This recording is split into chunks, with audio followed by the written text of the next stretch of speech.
جب بندہ سوتا ہے نا تو شیطان اس کی گدی کے پیچھے 3 گریں لگا دیتا ہے.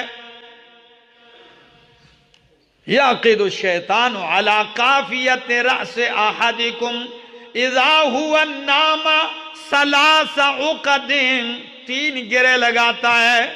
یضرب علی مکان کل عقدۃ علیک. اور جب بھی گرہ لگاتا ہے تو طریقہ کار سنیے ذرا. پہلی گرہ لگاتا ہے گدی کے پیچھے اور کیا کہتا ہے؟ لیل طویل.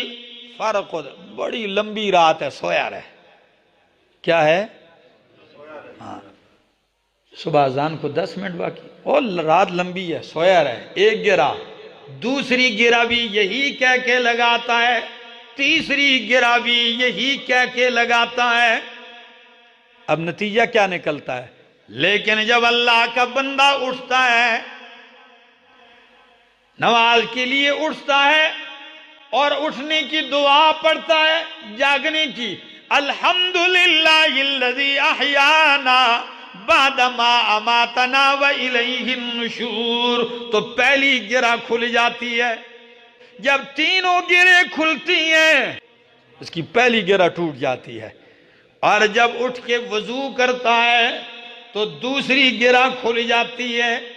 اور جب اللہ اکبر کہہ کے نماز پڑھتا ہے تو تیسری گرہ بھی کھل جاتی ہے.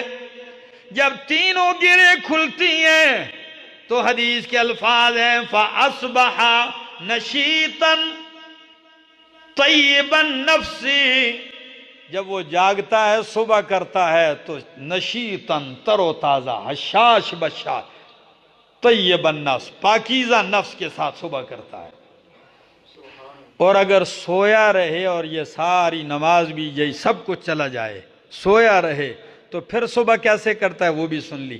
فَأَصْبَحَ وَإِلَّا أَصْبَحَ خَبِيثَ النَّفْسِ كَسْلَانًا.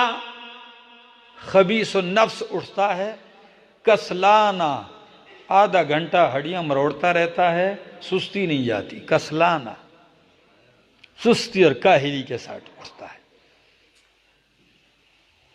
اس کے حملے بھی بتائے، اس کے حملے کیسے پسپا ہوتے ہیں یہ بھی بتایا ہے. اللہ.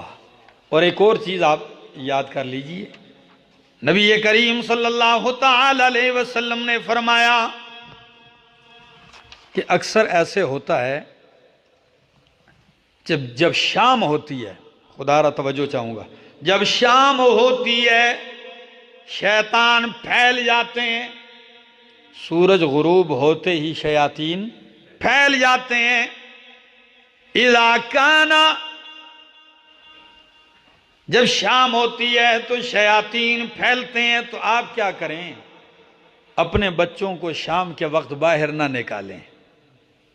چھوٹے بچے جو ہوتے ہیں کھیلتے ہیں، شام ہونے سے پہلے ان کو اپنے گھروں میں رکھو، ان کو باہر نہ نکلنے دو. اور جب دروازے بند کرنے لگو تو شام کے وقت دروازے بسم اللہ کہہ کے دروازے بند کر دو. فائدہ کیا ہے؟ جو دروازہ بسم اللہ کہہ کے بند کیا جائے شیطان نہ کھول سکتا ہے نہ وہاں سے جا سکتا ہے. اپنے بچوں کو یوں بچا لو، محفوظ کر لو.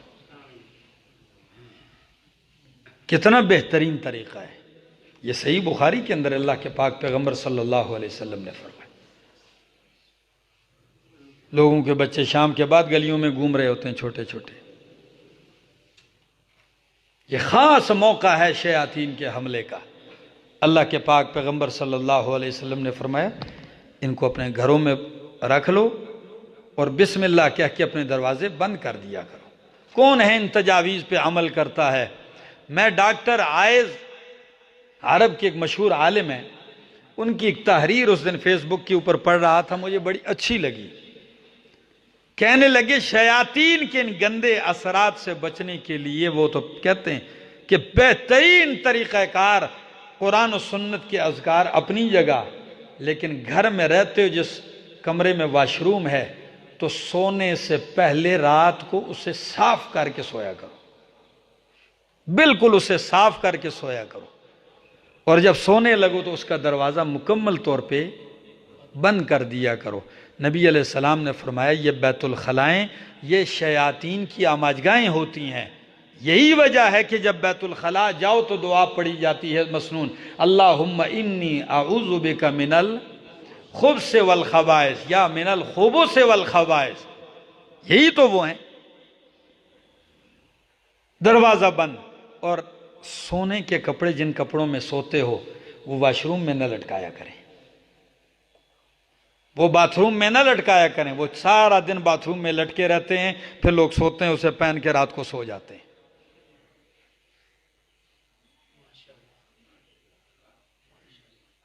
یہ ساری گندگیاں ہیں، یہ سارے برے اثرات ہیں، اور بلکہ یہاں تک کیا دوں کہ بہترین طریقہ تو یہ ہے کہ گندے کپڑوں میں سونا ہی نہیں چاہیے۔ کیا؟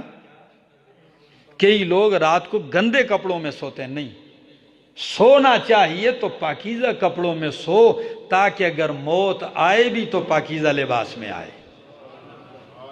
یہ نیند بھی تو ایک موت کا حصہ ہے۔ گندے ہو گئے بدل دو، دھو لو، نئے پہن لو۔